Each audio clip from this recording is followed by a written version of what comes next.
waktu itu kemudian Sofyan Daud menjadi juru bicara EGAM bilang, oke, boleh tanggal 3, tapi jangan disebarkan sebelum maghrib, karena kami ingin membersihkan lokasi. Jangan nanti kalian pulang dengan selamat, kami nggak bisa keluar dari tempat ini karena kami sudah dikepung, kan gitu.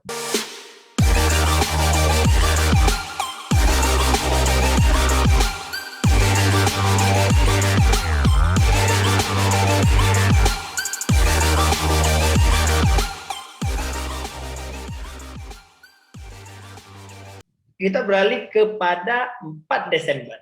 Ya, nggak mungkin kakak nggak punya cerita di 4 Desember. Ya, apa cerita kakak di 4 Desember selama masa konflik? Pertama, liputan 4 Desember saya tuh di Aceh Besar, deh, di Cot Keang, gitu ya. Waktu itu saya masih di saya udah nggak di Majalah Gatra lagi, jadi saya sebagai fotografer freelance waktu itu. Kemudian saya ke sana dan saya memang saya punya ekspektasi tinggi gitu ya terhadap sebuah peristiwa itu, karena kan peristiwa itu menjadi sangat keramat gitu karena pengerahan tentara, pengerahan Brimob ya, Brimob masa itu kan memang luar biasa. Tapi ketika saya ke situ kemudian bertemu dengan para petinggi-petinggi GAM-nya, memang tidak seperti yang saya temukan waktu saya bertemu dengan Tengku Abdullah Shafi'i ya. Tapi mungkin saya pikir oh ya ini levelnya ya di daerah yang berbeda gitu. Tapi memang waktu itu saya akhirnya agak menurunkan sedikit ekspektasi saya terhadap sebuah gerakan perjuangan gitu ya. Agak susah saya maininya nih. Jadi memang mungkin dari sisi persiapannya, dari saya berpikir kan itu akan sangat kolosal gitu waktu itu. Ya, tapi mungkin ya sekali lagi karena situasi dan kondisi ya, jadi memang dan Aceh Besar kan waktu itu mungkin bukan daerah basis awal-awalnya ya, jadi memang tidak terlalu banyak tentaranya. Jadi itu pertama sekali saya meliput. Nah, yang kemudian yang saya pernah bertemu Tengku Abdullah Shafi'i di kali kedua waktu 4 Desember 2000 yang tadi yang saya sebutkan. Nah, itu tuh. Jadi kejadiannya nih, Dad, itu bukan 4 Desember jadi. Itu dilaksanakan 3 Desember. Oke. Lebih awal. Desember. Lebih awal karena situasinya sangat tidak kondusif. Jadi wartawan-wartawan yang berangkat dari Banda Aceh itu berpencar supaya kalau rombongan itu kan akan ketahuan gitu ya, akan riskan kita di sweeping, kita dihentikan karena waktu itu sudah terjadi sweeping besar-besaran tentara dan GAM di tanggal 3 itu.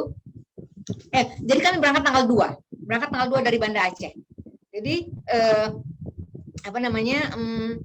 kita berpencar gitu, dibagi beberapa rombongan, enggak secara bareng-bareng berangkatnya. Kita berjanji di sebuah titik ketemu di daerah sekitar Biren gitu. Nah, dari situ kemudian kita dijemput oleh orang Gamna dan ke markasnya gitu ya. Nah, itu kan tanggal 2. Kita kemudian menginap di dekat lokasi upacara, kita nginap tuh gitu. Nah, kemudian tanggal 3 upacara dilakukan. Kita liput. Kemudian setelah upacara itu kita diminta untuk membuat bahwa kejadian itu 4 Desember. Beberapa wartawan oke, tapi lainnya nggak oke karena merasa ya itu sebuah kebohongan publik gitu. Ya jadi salah satu juru bicara kami waktu itu adalah almarhum Ersa Siregar. Nah, almarhum Bang Ersa bilang nggak bisa Tengku. Kami bagaimanapun tidak mungkin memanipulasi tanggal. Kita sepakati aja bahwa memang ini tanggal 3 dan kita akan sampaikan kenapa tanggal 3 karena situasi seperti ini, nggak kondusif segala macam bla bla bla. Tapi GAM nggak mau. Itu kenceng gitu. Kenceng gitu. Kemudian akhirnya ditengahi oleh orang dari Metro yang kebetulan memang orang Aceh. Jadi pakai pendekatan kultural gitu, bahasa Aceh, akhirnya negosiasi segala macam. Tapi nggak juga. Hari udah semakin sore, deh. Dan kita semakin khawatir kita nggak bisa keluar dari situ hidup-hidup. Oh, Tuhan, gitu kan. Kebodohan apa lagi yang telah kau lakukan, Raihan, gitu ya. Jadi akhirnya nego. Akhirnya waktu itu kemudian Sofyan Daud menjadi juru bicara EGAM bilang, oke, boleh tanggal 3, tapi jangan disebarkan sebelum maghrib, karena kami ingin membersihkan lokasi. Jangan nanti kalian pulang dengan selamat, kami nggak bisa keluar dari tempat ini karena kami sudah dikepung, kan gitu. Oke, akhirnya dicapai kesepakatan bahwa kita akan semua media yang hadir hari itu mempublish foto berita atau whatever, apapun produk beritanya di atas jam 9 malam.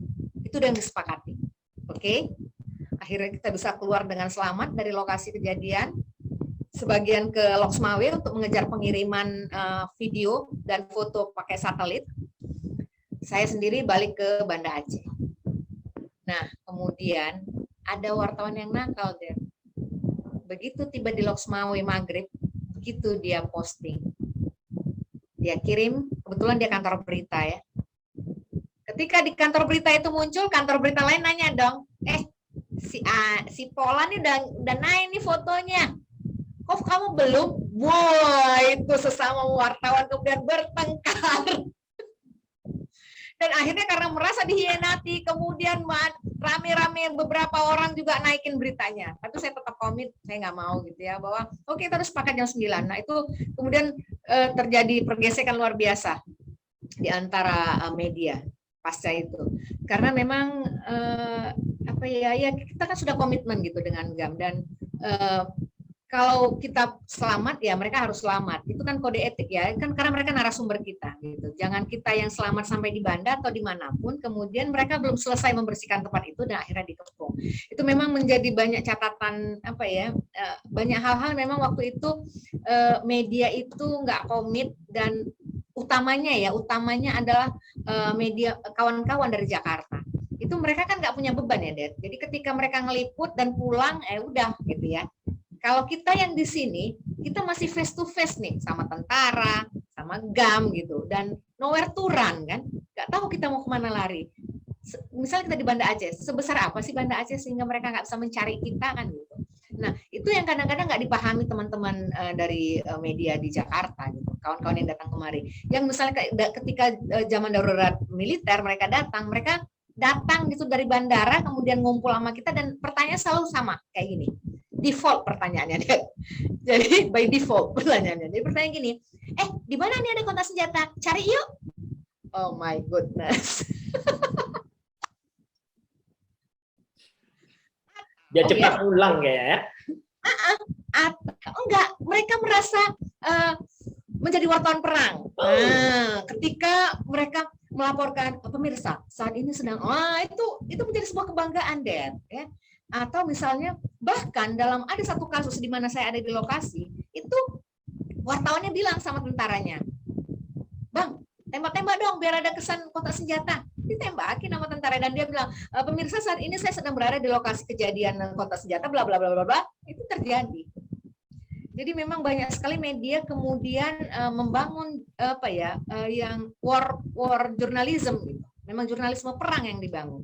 Jadi memang ada pihak yang kalah, ada pihak yang menang, jadi nggak ada plus jurnalisme tuh agak jarang ya masa itu. Di samping mungkin nggak punya kesadaran, ataupun yang sadar memang pengen bombastis gitu, pengen merasa eksklusif. Jadi ada semacam kebanggaan tersendiri bagi wartawan-wartawan yang udah merasa, wah aku pernah terlibat dalam sebuah kotak senjata gitu kan. Dan memang mereka cari gitu. Nah, itu tuh jadi kalau 4 Desember yang paling berkesan sama saya ya yang kejadian di 3 Desember itu, Dan. Yang karena memang situasi nggak sangat kondusif, kemudian itulah terakhir kalinya juga milad GAM secara besaran dilakukan oleh yang dipimpin oleh Abdullah Shafi'i, dan itu adalah kali terakhir dia memimpin milad GAM itu. Dan saya ada di situ, kemudian itulah buntut foto yang tadi saya ceritakan.